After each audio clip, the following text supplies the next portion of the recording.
Hello, I'm Saint Lucia and welcome to the HTS Epoll. It's your opportunity to weigh in on the most pressing issues of the day.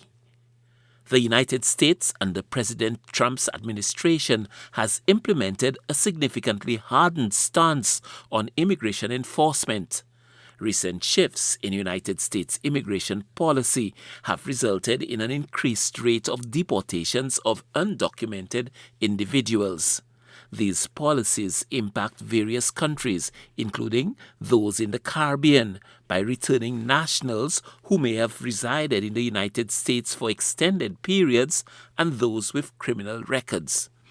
The stated aims of these policies include enhancing national security and addressing crime. Concerns have been raised regarding the impact on families and the potential for economic destabilization in affected nations. Saint Lucia, like many of its neighbors, may experience an increase in returning nationals. This raises questions about the nation's capacity to reintegrate these individuals, considering existing economic and social factors. So we ask, do you believe Saint Lucia can manage the return of deportees from the United States? We took to the streets to get your opinion, and here's what you had to say. Of course, especially Mr. Trump gave his warning early enough that we should prepare for that. Now, every human being, no matter where you go, you learn good, you learn bad. It's up to you now, when you come down here, to put the good that you learn into practice and let it be real. Oui, kwa sababu ndio. Même si sont teasing kwa sababu ndio. Même si sont go, nous kwa super manière pour aider yo. Because nous tous ces monde c'est nous body na lot. Because I'm not sure that I sit up your travail. Because aller there là de laisser pas plus meilleur café. Et quand chaque dia lever ça même temps yo café ça. Yo quand ça coupe bien. Il y a des gens qui mais là où veut apprendre tout le monde qui manger quoi yo. Mais c'est pas faute monde c'est yo qui a acheté Trump te a dit ça yo vote balé. Et ça bon pour lui. They are not foreigners to us, but they have to determine themselves. They come into the island, they have to work. And we, especially, they have to back and sharpen their cutlass. They have enough land for and access for them to work. Those who have money, they will open their own business, and those who don't have money, they have to make their way and determine they have to start all over again to come in the island and develop their country. It depends on how many individuals and in what capacity. But I think for a long time now, our country should have been prepared for that. And whether we are able to manage it or not, it depends on how we take it on, what do we do, what areas we look at, and how we are able to sort it out. And I do believe that our Saint Lucian people, our people are very, very intelligent. And with all of this, you know, something that looks bad can always be good, can always be meant for the good. We have a lot of skillful Saint Lucians out there. Creativity, you know, that all comes from the Caribbean. And St. Lucians, I know that those that are coming back, they have those skills and they could put it into action for the country. So things will work out for St. Lucians. I'm looking at it in two ways.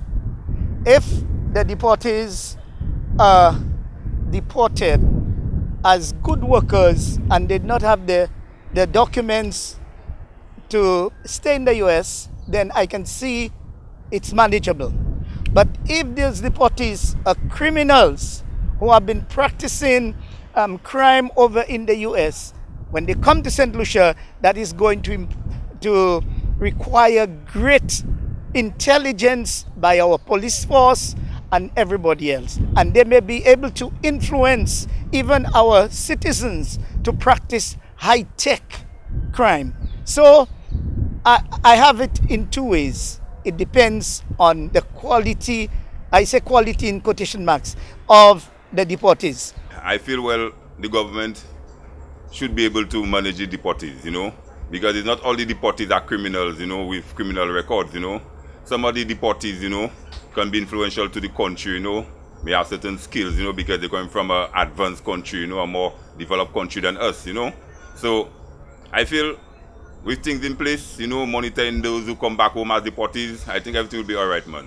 These people that are coming down, the Saint Lucians, imagine even if they have a little stain on their record, or maybe they may not have any stain. I know it's going to be a little bit hard, but I feel the government is tactical enough. They should be able to handle them. When they come down, Prime Minister, have a good place for them. Don't just scatter them all over the place. I mean, rehabilitate them because they're ours. Because the deportees that went overseas probably had homes down here before they went overseas. They probably have families down here before they went overseas. So as far as managing goes, yeah, they can manage. But I'm just saying, I hope that the deportees that coming back into the island contribute something worthwhile to the island. Probably there are some good, there might be some bad. But I just hope they contribute something positive to the country. Because what we read right now is positivity for us to go forward. We can manage the deportees, but do we have the mental capacity to use them to our advantage? Because we have to categorize, are they criminal deportees or are they deportees of importance to our society as a whole, or are they just going to be leechers? So we need to know exactly what type of deportees we are getting and how to use them. We have to have the brain power to do that. But we can manage them. Now to our new discussion. The $500 nomination fee for electoral candidates in Saint Lucia serves as a regulatory mechanism within the democratic process. A low nomination fee can democratize access, potentially encouraging a wider array of candidates, including those from less affluent backgrounds, to participate.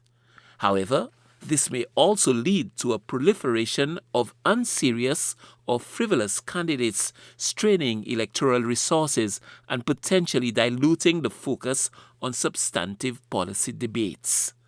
Conversely, the higher nomination fee could act as a filter, ensuring that only individuals with demonstrable financial capacity and arguably a greater level of commitment could enter the electoral arena. So we ask, should St. Lucia's electoral candidate nomination fee be revised upwards? Remember, our Epoll team is always on the go to get your responses as well. Watch the HTS News Force from 7 p.m. for the results and the new discussion.